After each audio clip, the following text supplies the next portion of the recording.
સુરતના ગોપીપુરા વિસ્તારમાં આગની ઘટના બની હતી। રહેણાંક મકાનમાં અચાનક આગ ભભૂકી ઉઠતા આસપાસના લોકોએ ધુમાડો અંગે આગની જ્વાળાઓ જોતા તાત્કાલિક ફાયરને જાણ કરી ફાયર વિભાગને તરત કોલ કરવામાં આવ્યો।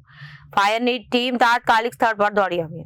ગોપીપુરા વિસ્તારમાં આગની ઘટના બની હતી। રહેણાંક મકાનમાં અચાનક આગ ભભૂકી ઉઠી હતી। આસપાસના લોકોએ ધુમાડો કર્યો અને આગની જ્વાળા જોતા તાત્કાલિક ફાયરને જાણ કરી ફાયર વિભાગને તરત કોલ કરવામાં આવ્યો હતો અને ફાયરની ટીમ તાત્કાલિક ઘટના સ્થળે દોડી આવી હતી। ફાયર ફાઈટરો દ્વારા આગ પર કાબુ લેવામાં જહેમત ઉઠાવવામાં આવી હતી। સાવચેતીના ભાગરૂપે આસપાસના લોકોને સુરક્ષિત સ્થળે ખસેડવામાં આવ્યો હતો। આગ લાગવાનું કારણ પ્રાથમિક રીતે શોર્ટ સર્કિટ હોવાની શક્યતા સેવાઈ રહી છે।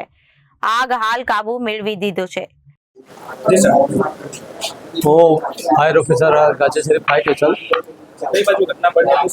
अમને ફાયર કંટ્રોલ રૂમમાંથી મેં કોલ મળેલો કે ગોપીપુરા લીંબડી કુઈમાં કઈ મકાનમાં ઘરમાં આગ છે એવું કોલ મળ્યો। મેં તાત્કાલિક આજે 2-3 ગાડીને કોલ આપ્યો। નવસારી બજાર ગાચેશ્વરી અને મુગલીસરાનો નવસારી બજાર ગાચેશ્વરી બધી ગાડીઓ આવી ગઈ પણ અમને વધારે તકલીફ પડી। અંદર ગાડીઓ આવી જ નહીં।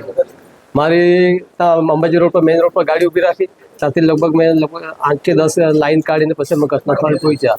આવીને જોયું તો ઘરના વચ્ચેના રૂમમાં મંદિરનો જે રૂમ હતો ને એ રૂમમાં આગ લાગેલી હતી। આખું બધું પકડાઈ ગયેલું હતું।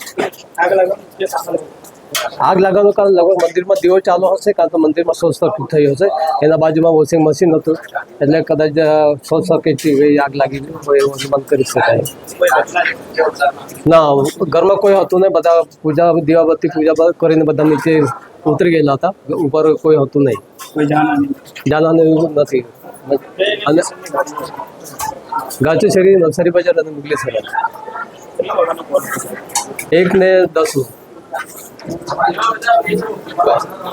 Reporter Arvind Rathod, Janadesh news, Surat.